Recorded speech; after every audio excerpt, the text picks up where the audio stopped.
So అందరికీ నమస్కారం. ముందుగా ఈ వీడియోకి హైప్ కొట్టేసి ఛానల్ని సబ్స్క్రైబ్ చేసుకోండి. ఓకే, ఇప్పుడేనండి. సో ఈ వీడియో చేయడానికి రీజన్ నా అన్వేషణవి కనీసం ఒక 10-15 ఆడియో లీక్స్ వచ్చేసినాయి. దీనమ్మ ఈడు ఎంత వరస్ట్ గాడా అనిపించింది ఆడియోస్ విన్నాక. సో ఎక్కువ మ్యాటర్ చెప్పలేను బికాస్ మొత్తం ఆడియోసే వినిపిస్తాం మీ అందరికి. దాన్ని బట్టి గ్రౌండ్ గా మీకే తెలుస్తుంది ఈడెంత చిల్లరగాడు అనేది. అండ్ రమాబాయ్, ఈ వీడియో నీకు కూడా వర్తిస్తుంది. నువ్వు పద్దాక వాడిది లిక్ చేస్తానే ఉంటావు కదా, వాడు పర్స్పెక్టివ్ లో నువ్వేంటి, వాడి పర్స్పెక్టివ్ లో నిన్ను ఎంత తీసి పడేశాడు అంటే ఈ వీడియో చూసాక నీకు ఎట్లా అనిపించాలంటే నువ్వు ఇదే వీడియో పెట్టాలి. డార్లింగ్స్ నన్ను మోసం చేశారు డార్లింగ్స్ అని పెట్టాలి నువ్వు. ఈ వీడియో నీకు కూడా వర్తిస్తుంది. ఫస్ట్ ఆఫ్ ఆల్ ఆడియోస్ వినిపిస్తా వినండి. సనాతన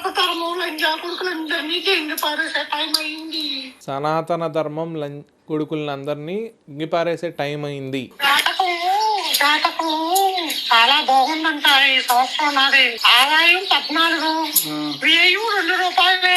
సో అది వీడి డార్క్ రియాలిటీ. సనాతన ధర్మం ఇంకా కొడుకులందరినీ అంటే సనాతన ధర్మం గురించి మాట్లాడే ప్రతి ఒక్కరిని, నార్మల్ పీపుల్ మాలాంటి కూడా కాదు, పంతుల్ని కూడా ఇంక్లూడ్ చేసి, గరికపాటి గారిని, ఇంకా నెంబర్ ఆఫ్ పీపుల్ ఉన్నారు, అందరూ వాటి గురించి మాట్లాడుతూ ఉంటారు. సో వాళ్ళందరినీ ఏం మాట్లాడినాడు చూసారా వీడు. అండ్ వీడికి ఇంకా చాలా మంది సపోర్ట్ చేస్తున్నారు. ఇంకా సబ్స్క్రైబర్స్ కూడా కౌంట్ కూడా తగ్గలేదు. అరే వెళ్ళండి రా, ఇప్పటికైనా వెళ్ళండి రా, వెళ్ళి అన్సబ్స్క్రైబ్ చేసుకోండి రా, అన్ఫాలో చేయండి రా. ఆల్రెడీ నిన్న వీడియో కూడా చెప్పాను, మన దేవుళ్ళ ప్రతి దేవుడి మీద, ఆంజనేయ స్వామి మీద కనీసం 3 సార్లు ఒట్టేశారు, సుబ్రహ్మణ్య స్వామి మీద వేసాడు. అంతమంది దేవుళ్ళ మీద వేసి కూడా తర్వాత స్టోరీలో లంగా కొడక అనే స్టోరీ పెట్టాడు. అంటే ప్రామిస్ ని బ్రేక్ చేసేస్తున్నాడు. ఒకవేళ తను నమ్ముకున్న దేవుడి మీద ప్రామిస్ చేయమని తను అడిగితే అతను చేస్తాడా లేదా అనేది ఒకసారి ఈ ఆడియో వినండి. జీసస్ మీద ఒట్టేయన్నా, నువ్వు కాదని. మీ అమ్మ మీద ఒట్టురా, జీసస్ మీద కొడక.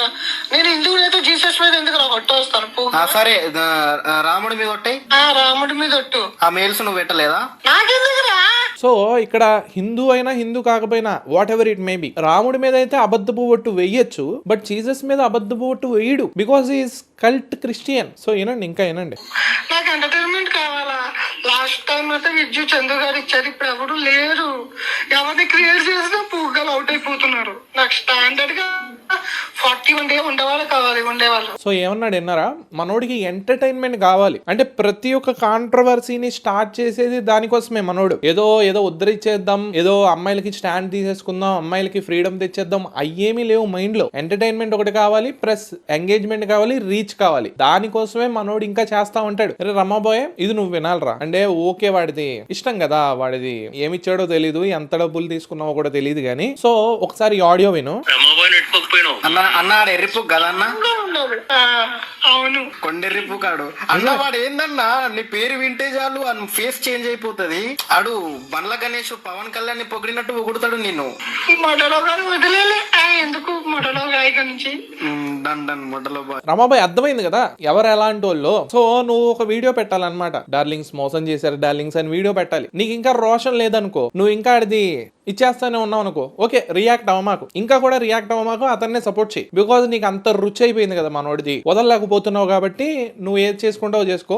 మన దేవుళ్ళని తిట్టినోడిని సపోర్ట్ చేసినోడు కూడా అనవసరం. ఇంకా బలిచ్చే ముందు దానికి ఏం పెడుతుందా, ఇప్పుడు కూడా కంటెంట్ ఇచ్చి దెంగి దెంగి దెంగి దెంగి దెంగి ఫేమస్ అయినాక అప్పుడు దెంగు స్టార్ట్ చేయాలి. ఇంకా ఇస్తాను అన్నకి ఫోన్ చేసి, ఇప్పుడు దాన్ని ఫాలో కొడితే అది కంటెంట్ ఇస్తాను. ఎవరిని మీ అక్షయ్ షాప్ ని ధర్మం వడ్డాకదుగా నేను రమాబాయితో మాట్లాడుతున్నా, అని గాలి వదిలేసిన, కానీ మీ అందరితో మాట్లాడతా. కాకపోతే నిన్ను తిట్టినా కొట్టినా నా కోసమే రామ్ భజన్ చేస్తారు. సో అదే అర్థమైంది కదా, అంటే మనోడికి కంటెంట్ కావాలి, అందుకనే అక్షయ్ ని ఫాలో అవుతాడంట, దాని ద్వారా కంటెంట్ వచ్చిద్దంట, రామాబాయి నేర్చుకుంటాడంట, అండ్ రామ్ భజన్ చేస్తానే ఉంటాడంట. ఇది వీడి రియాలిటీ. అంటే వాడికి సపోర్ట్ చేసేవాడిని కూడా ఒక మనిషి కింద కూడా లెక్కేడు మనోడు. అయినా గానీ పిచ్చనా కొడుకులు కొంతమంది సపోర్ట్ చేస్తానే ఉంటారు, వాడిది నాకుతానే ఉంటారు. అలాంటి వాళ్ళని మార్చలేం మనం, వి కాంట్ చేంజ్. ఎవరికి విఆర్ రాజాకా? కానీ వాడు చాలా మెచ్యూర్ గా చేసిండు నీ మీద వీడియో. ఎంత మెచ్యూర్ గా చేసినా గొద్దరింగుడు అనేది ఒకటే ఉంటది మనకి. విజయవాడ 4 ఇల్లులు రా, 20 కోట్లు దిగినా ఇంకా సాలదారా ఆడికా పండు పెట్టచ్చు. విజయవాడలో రేట్ 500 పెట్టి 8 మంది దిగుతారు, రేపు అదే దిగుతా. చచ్చిపోతాడు. చాలా కొట్టలేదు. నువ్వేమైనా పుణ్యకార్యం చేసావా నేను పూజ చేయడానికి? ఆతపూకులు ఏం చూడక. కానీ వాళ్ళ అమ్మని అంటే మళ్ళీ మీకు హేట్ వస్తుంది.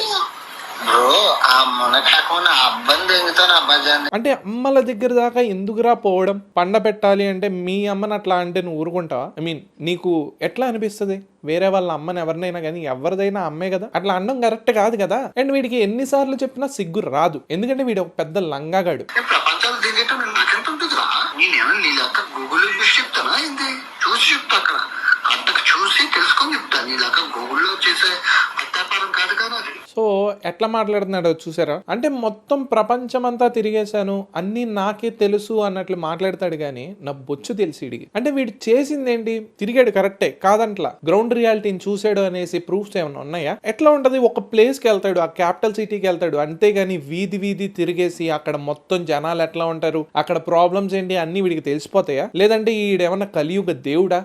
వీడు ఒక కలియుగ దేవుళ్లాగా పోర్ట్రే చేసుకుంటున్నాడు. మీకు ఎప్పటికి అర్థమైద్దో నాకైతే అర్థం అవ్వట్లేదు. పిఎస్వై ఇమ్రాన్ చాలా ఎక్కువ చేసిరులే. అయిపోయిందిలే వాళ్ళు తెలంగాణ వాళ్ళు మరి దారుణమే. ఇక్కడ ఏమంటున్నాడు తెలుసా? అరే వాళ్ళు తెలంగాణ రా అంట. అంటే మనోడికి ఈ రీజనల్ డిఫరెన్సెస్ కూడా ఉన్నాయి. ఆంధ్ర వాళ్ళని ఒకలాగా ట్రీట్ చేస్తాడు, తెలంగాణ వాళ్ళని ఒకలా ట్రీట్ చేస్తాడు. మనం ఏమనుకుంటాం, మనం మొత్తం ఒకటే, మొత్తం తెలుగు స్పీకింగ్ స్టేట్సే, మనం ఎప్పుడు విడిపోకూడదు అనేసి మన భావాలు మనకుంటాయి.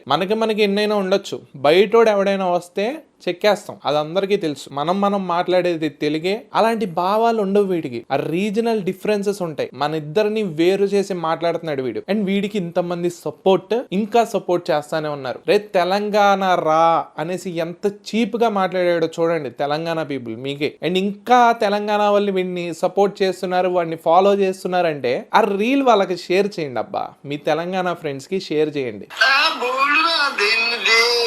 ఎన్ని దేశాల్లో బోల్డ్ మంది ఉన్నారు పిల్లలు అనమాట. సహజీవనం అంటారుగా, అటువంటి జీవితాలు ఉన్నాయి. ఆ సహజీవనంలో ఏదో ఒక జీవనాన్ని పెట్టుకొని ఆ బిడ్డని పట్టుకుని దిగుతా. బోల్డ్ మంది విత్తనాలు వేసిన చూడు ఉంటే మడగాస్కర్లో చూడు, ఒక విత్తనం వేసేసిన ఒకసారి వదిలేసాక ఇంకా కొత్త క్యాండిడేట్స్ ని పట్టుకుంటూ ఉంటుందా. నా తల్లి ఆఫ్రికా అందరూ ఉన్నారు. మేల్ ప్రాస్టిట్యూట్ లెక్క నేను లంజోడికి నేను లంజోడికి డబ్బులు ఇవ్వాలా, లంజోడికి డబ్బులు ఇవ్వాలా.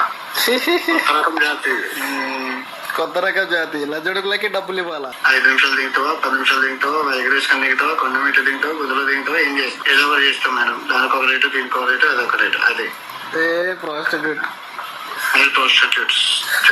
సో మీ అందరికి అర్థమైందా? వీడు ఒక మెయిల్ ప్రాస్టిట్యూట్ అనేసి పిలుచుకుంటున్నాడు. వితౌట్ అండ్ వేరే వేరే యాంగిల్స్ లో ప్రతి దానికి వేరే రేట్ అంట.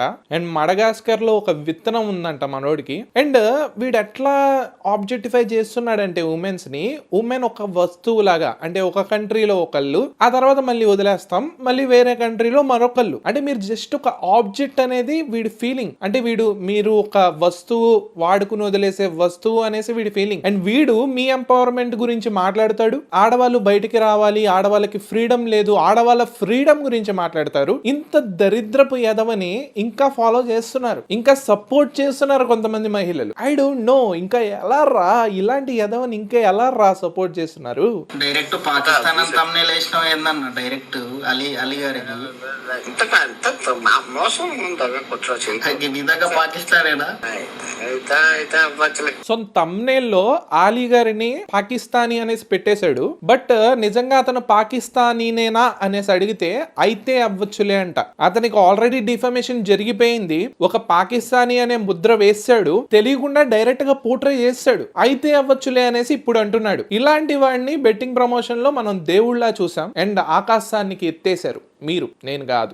90% పాజిటివ్ ఉందా, నెగిటివ్ కావాలి కదా, ఎవరు చేస్తారు? ఇప్పుడు చూస్తే నేను బూతులాడకుండా నన్ను అసలు ఇదంతా మన ఆడుతున్న నాటకం, జగన్నాటకం. సో ఇదంతా వీడు ఆడుతున్న నాటకం, జగన్నాటకం. మొత్తం పాజిటివ్ ఉంది, నాదెవరు చూస్తారు, అందుకే నేను నెగిటివ్ చేసుకుంటాను అప్పుడప్పుడు, అందుకే నేను కాంట్రవర్సీస్ లోకి వెళ్తాను అన్న. మన సీతాదేవిని అలా అనుకున్నాడు. బట్ మనమందరం ఫైర్ అవుతాం, మనమందరం ఇలా చేస్తాం, హిందూస్ అందరూ యునైట్ అవుతారు అనేసి మనోడు కల్లో కూడా ఊహించుండడు. దానికి రిజల్టే నిన్న మొన్న ఇవాళ రేపు ఎల్లుండి అవతల ఎల్లుండి చేయబోయే యుద్ధం, అన్వేషకుడి పతనం కోసం మనం చేయబోయే యుద్ధం. ఆ యుద్ధంలో అందరూ తోడుండాలి, అందరిలో నేనుండాలి. ఒకప్పుడు ఇద్దరు రోస్టర్స్ మాట్లాడారు నాతో. వాళ్ళంతా మాట్లాడి ఏమన్నారంటే అన్నా నువ్వు దొంగ పొక్కులు ఎంజాయ్ కొడుకు అన్నా అన్నారు. థ్యాంక్ యూ సో మచ్ అన్న. అది గుర్తించాలి కదరా తెలివైన వాళ్ళే. నీ సబ్స్క్రైబర్స్ గుర్తిస్తలేరు. సో ఇద్దరు లోఫర్స్ అంట మనోడిని ఇందాక అన్నారు కదా ఆ మాట అన్నారంట. సో వీడిని ఎవరు గుర్తించలేదంట. సో అట్లా వీడిని ఎవరు గుర్తించట్లేదంట. అరే బాబు మీకు అర్థమవుతుందా? వీడే బాధపడుతున్నాడరా. వాడిని అంటే అట్లా గుర్తించండి. వాళ్ళని ఎందుకురా సబ్స్క్రైబ్ చేసుకోవడం? గుద్దండ్రా. శివలింగం కా క్యా బోల్తే అంటే ఆడి వీడియోలు. సో శివలింగం కో క్యా బోల్తే రే. మనోడు శివలింగం చెప్పులేసుకుని వెళ్ళి అక్కడ హడావిడి చేశాడు. వీడియో తీసి బయట పెట్టాడు. ఎందుకు పెట్టాడు? రీచ్ కోసం, ఎంగేజ్మెంట్ కోసం. అది నెగిటివ్ గానే పోర్ట్రే అయిద్దని వీడికి తెలుసు. అయినా గానీ రీచ్ వస్తుంది, నేను 10 మందికి 20 మందికి తెలుస్తాను, హిందూస్ ఎమోషన్స్ దెబ్బపడినా వీడికి సంబంధం లేదు. అండ్ దీనికి రామబాబు అప్పుడు సపోర్ట్ వీడికి. అండ్ ఇంత చిల్లర వేషాలు వేసేది వీడు. సో ఇదే లాస్ట్ వీడియో. ఏదో ప్రాస్టిట్యూట్ ఏరియాకి పోయి ఒక మైనర్ అమ్మాయిని రూమ్ లోకి తీసుకొని పోయినావు. 14 years రా బాబు. మరి దాన్ని రూమ్ లోకి ఎందుకు తీసుకుపోయినావు? నేనే తీసుకొచ్చిందా? నీ మనసులో ఏమనుకుంటున్నావు? నేనేమనుకుంటున్నా అంటే రూమ్ లోకి ఎందుకు తీసుకెళ్లాడు? అదే నువ్వేమనుకుంటున్నావు అదే. సో ఆఖరికి ఒక 14 years మైనర్ అమ్మాయిని కూడా వదలవేడు. అంటే ఇలాంటి యదవకి ఉమెన్ ఎంపవర్మెంట్ గురించి, వాళ్ళ ఫ్రీడమ్ గురించి మాట్లాడే హక్కు ఉంటుందా? సో దసరాలో మనమందరం రావణాసురుడిని దహనం చేస్తాం. బేసిక్ గా ఈ కలియుగంకి రావణాసురుడు ఈ నాన్వేషణ. 2026లో అందరికీ ఒకటే ఎజెండా ఉంటుంది. మన ధర్మం గురించి, మన హిందూ ధర్మం గురించి, హిందూస్ గురించి ఎవడైతే మాట్లాడాడో ప్రతి ఒక్కరిని దహనం చేయాలి. అలా అని వాళ్ళని ఏదో చేసేయాలి అలాంటిది కాదు. వాళ్ళకి ఏదైతే ఇన్కమ్ సోర్స్ ఉందో దాన్ని దింపాలి. వాళ్ళకు ఇప్పుడు ప్రస్తుతానికి వీడికి నెత్తికెక్కేసింది దేనికి? నా వెనకాల 20 లక్షల ఫాలోవర్స్, 20 లక్షల సబ్స్క్రైబర్స్ ఉన్నారండి. అది తగ్గితే వీడేం పేగలడా చెప్పండి? ఇప్పుడే చెప్తున్నా, 2026లో ఈ రావణాసురుడిని మనం అందరం దహనం చేద్దాం. మీరు ఒక 10 మందితో వీడిని అన్సబ్స్క్రైబ్ చేయించండి. ఆ 10 మందిని ఇంకో 10 మందితో చేయించమనండి. రావణాసురుడి దహనం అయిపోద్ది. ఇది మన ఎజెండా మచ్చ. So that's it guys. ఇంకెవరైనా సబ్స్క్రైబ్ చేసుకోకపోతే మేక్ షూర్ టు సబ్స్క్రైబ్. ఉంటా. బై.